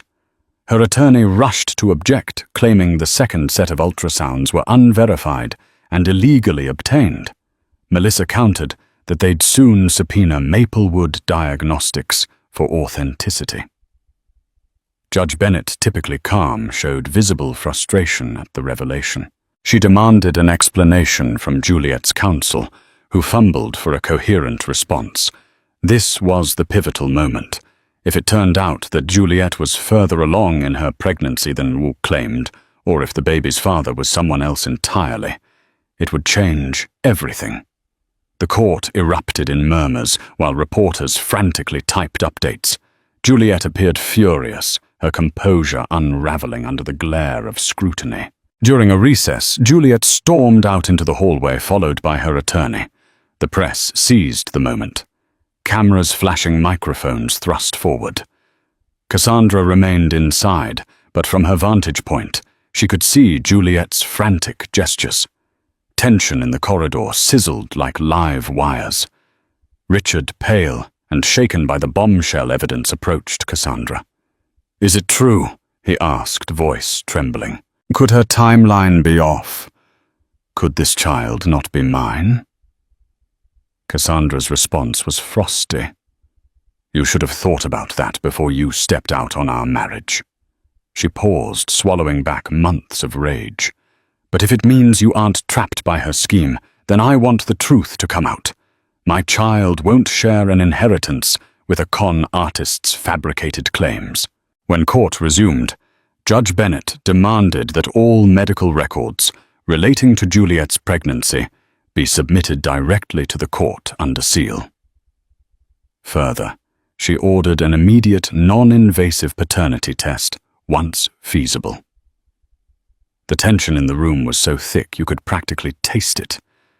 Juliet's attorney tried to salvage the situation, insisting that simple misunderstandings had led to conflicting medical data. But the damage was already done. Suspicion now hung heavily over Juliet's story. In the following days, a hush fell over the case as everyone awaited the results of the paternity test.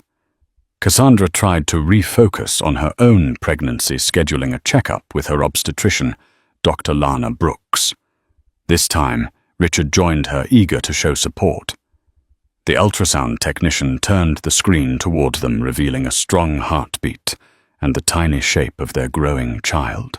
For a moment, they were just a couple, marveling at the creation of life. Cassandra felt tears well up, a mixture of joy and heartbreak for what their marriage could have been.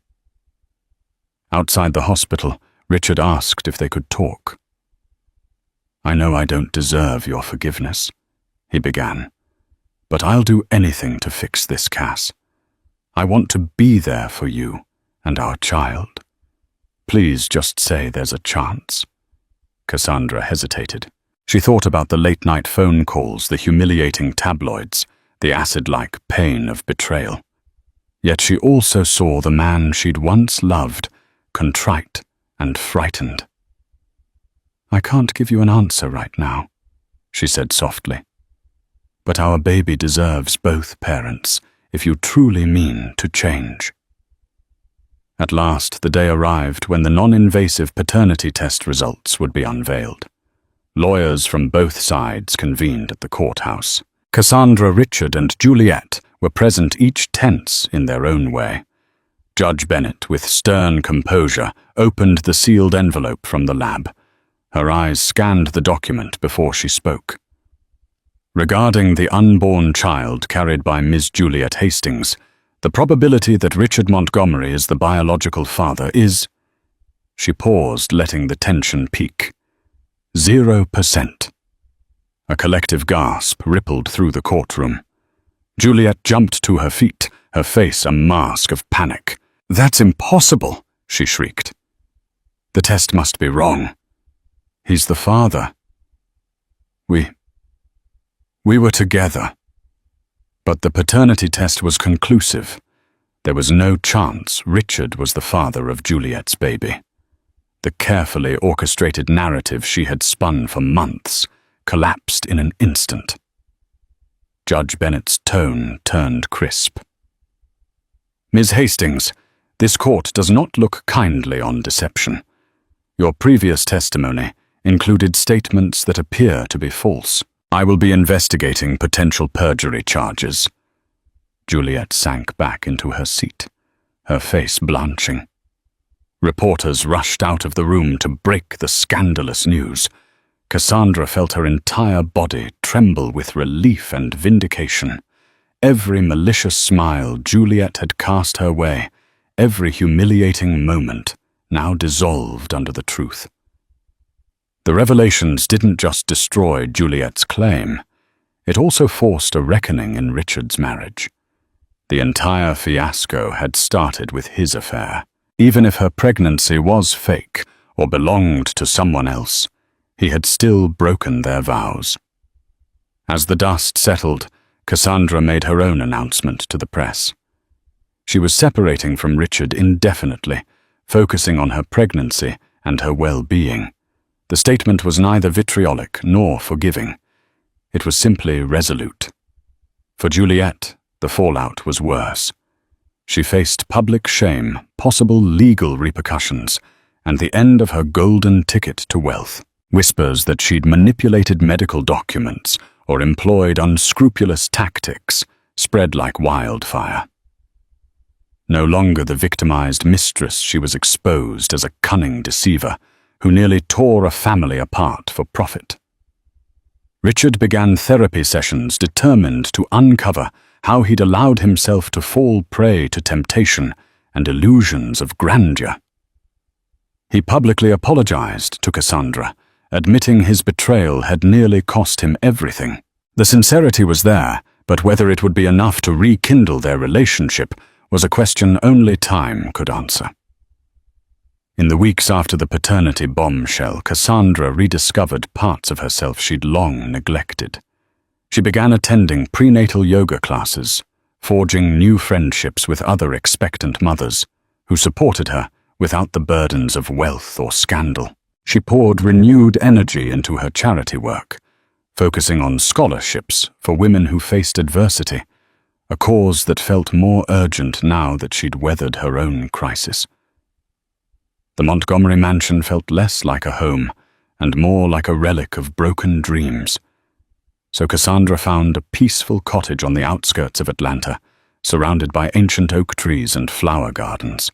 It was a place to breathe, to plan for a future she'd raise her child in, with or without Richard by her side. Friends and family marveled at her resilience. "You're glowing," Samantha Holland observed one afternoon, visiting the cottage. Indeed, Cassandra's pregnancy now radiated an aura of strength, as though she'd harnessed her pain to forge a sharper sense of self. She felt the baby move often, each kick a reminder that life continues, even after devastation. Meanwhile, Richard grappled with the wreckage of his reputation. Several major investors pulled back from deals, wary of associating with a man whose personal fiasco had been splashed across media outlets. His father, Thomas Montgomery, set conditions for continued family support counseling, a moral rehabilitation, and the hope of reconciling with Cassandra. To his credit, Richard complied. He scaled back his once hectic lifestyle, turned down lavish parties, and underwent a genuine period of self-reflection.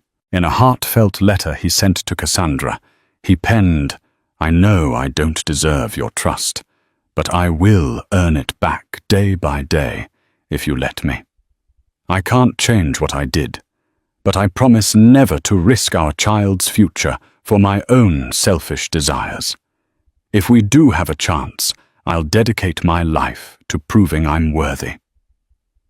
Cassandra read the letter under the dappled sunlight in her cottage garden. Tears of mixed emotions stained her cheeks. Part of her wanted to burn it. Another part of her remembered their fairy tale beginning. Regardless of whether they reconciled, she accepted that they'd always be connected through their child. Months rolled by, and Cassandra continued to flourish. She set up a new philanthropic initiative aimed specifically at supporting pregnant women who faced abandonment or betrayal. She used her own story, careful not to mention all the gory details, to illustrate how resilience could be forged from heartbreak. Donations poured in from sympathetic supporters who admired her dignified handling of scandal. Juliet, meanwhile, vanished from Atlanta's high society radar. Rumor had it, she fled the city for Europe, possibly under the financial support of the real father of her child, a lesser-known businessman. The public, now aware of her deceit, largely forgot her, moving on to fresh scandals and controversies. As Cassandra approached her due date, Richard's presence became gentler, yet consistent. He showed up to every doctor's appointment, took birthing classes, and stayed in touch, though he respected Cassandra's space in the cozy cottage. Slowly, they mended fractured lines of communication. Apologies turned into cautious laughter and shared memories.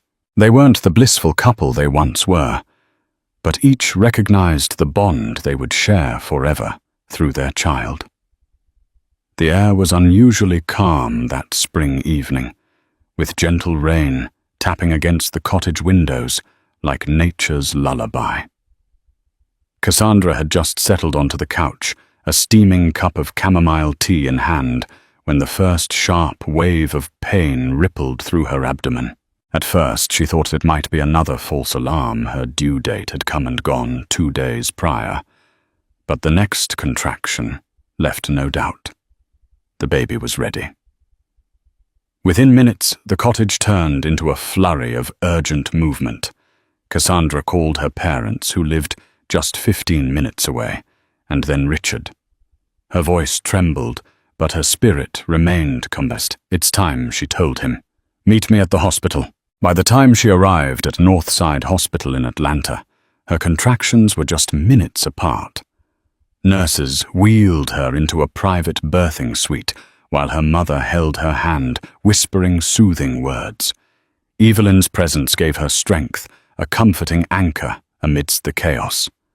Richard arrived moments later, slightly breathless, his shirt soaked from the rain. For a second, Cassandra simply looked at him, so much history between them, pain and love, layered like sediment. But right now they were two people about to bring a life into the world. Nothing else mattered. Labor was long. It spanned hours filled with intense pain, deep breathing, and whispered prayers. The doctors monitored the baby closely, and at one point, a minor dip in the baby's heart rate sent a surge of panic through the room. Cassandra clenched Richard's hand, tears streaming down her face as she fought fear. But the medical team remained calm and efficient, and the baby's heartbeat soon stabilized. Just after 3 a.m., with the first soft light of dawn breaking through the hospital blinds, Cassandra gave one final push, and the room erupted in the first cries of her newborn son. Everything stopped. Cassandra collapsed back onto the pillows, her entire body trembling with relief. As the nurse laid the tiny infant on her chest, she looked down and saw him pink-skinned, wailing, utterly perfect. His little fists flailed as if announcing his arrival to the world. Cassandra wept, exhausted, overwhelmed and in awe of the miracle now resting against her. Richard stood nearby, tears streaking his cheeks.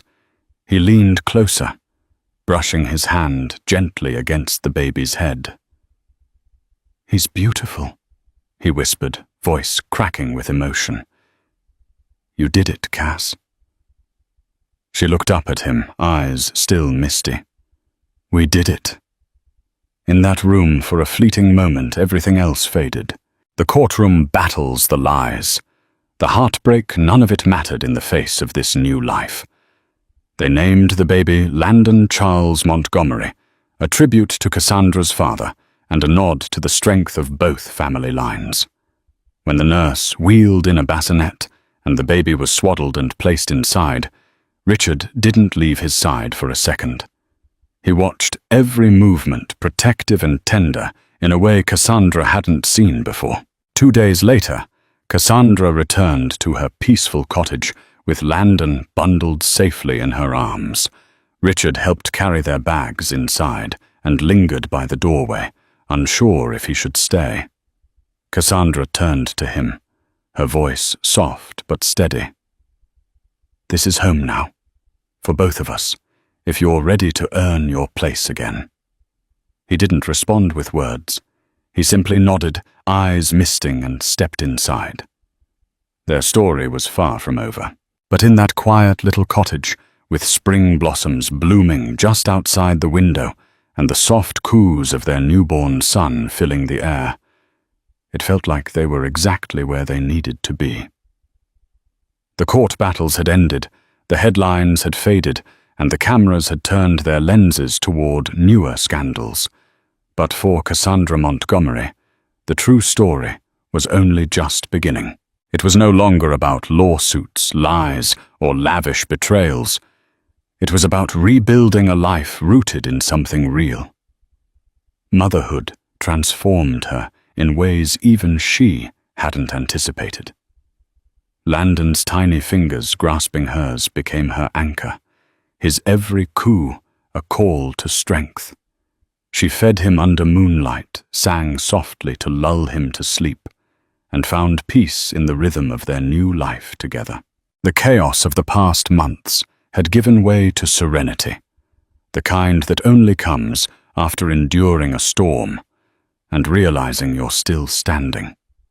The cottage had become her sanctuary, nestled amid blooming dogwoods and chirping birds, a far cry from the marble-cold luxury of the Montgomery mansion. Here she could walk barefoot in the garden, host small tea gatherings for women from her foundation, and watch Landon nap peacefully in a cradle by the window. Her days were quieter now, but each moment held deeper meaning. Her charity flourished in unexpected ways. The public had seen her rise from scandal with poise and empathy, and women from all walks of life reached out, some survivors of betrayal, others struggling young mothers looking for support. Cassandra expanded her foundation to offer legal resources, mental health counseling and housing stipends for women facing crisis pregnancies. Her past no longer defined her. It empowered her to serve others. Meanwhile, Richard remained a quiet but steady presence. He didn't push. He came when invited, left when asked, and respected the boundary Cassandra had drawn. Slowly trust began to form again, not because the past was forgotten, but because he showed up for their son with a kind of consistency she never expected from the man who once disappeared into hotel suites and secrecy. He'd enrolled in therapy, not just for appearances, but to understand the root of his self-sabotage. Cassandra saw the change in him, not loud declarations or grand gestures, but small, steady choices. Like the way he held Landon during sleepless nights, the way he deferred to Cassandra on parenting decisions, or the way he finally listened without defensiveness. One quiet afternoon, Cassandra sat on the porch watching the sun dip behind the treetops. Richard joined her, carrying 2 cups of tea. For a while they simply watched the wind stir the leaves. "You've changed," she said softly, not looking at him. "I had to," Richard replied. "You gave me the wake-up call I never knew I needed." She turned toward him, her gaze steady. "I'm not promising anything. I'm still healing." I know, he nodded. "I just want to be here while you do." It wasn't a reunion sealed with a kiss or a cinematic embrace. It was something quieter, more sacred. 2 people wounded by each other, trying to see if grace could exist in the same space as pain. As for Juliet Hastings, she faded into the background like a discarded mask after a play. Rumor had it she gave birth in a discreet European clinic, far from Atlanta's judgmental eyes. No lawsuits, no interviews, no more schemes. Her name became a cautionary tale, whispered at fundraisers and garden parties, a woman who gambled with deception and lost everything. Cassandra, by contrast, became a quiet symbol of resilience. She didn't chase attention, but she couldn't avoid admiration. Her story was shared in op-eds, spoken about in university lectures on ethics and media. Yet for her, the only legacy that truly mattered now slept peacefully in a bassinet beside her bed. She had once walked into a courtroom carrying heartbreak and fear. Now she carried her child into a future filled with purpose, strength, and choice. Not every fairy tale ends with a perfect prince, but sometimes the heroine becomes her own happy ending. In life, deception often parades itself with calculated confidence, just like Juliet's smug smile in that courtroom. But when her carefully orchestrated lies were exposed, the triumph belonged to honesty and resilience. Cassandra's unwavering determination, bolstered by her love for her unborn child, became a powerful testament to the strength we discover in our darkest hours. She emerged with a renewed sense of self, reclaiming her future on her own terms. Thank you for joining us on this intense journey of heartbreak, betrayal, and the ultimate revelation that truth always finds a way. If this story moved you, if it made you reflect on the fragility of trust and the power of redemption, please remember to like, share, and subscribe to our channel. Your support allows us to continue bringing you stories that captivate the heart and inspire the soul. Until our next tale, stay strong, stay true, and believe in the power of love to guide you forward.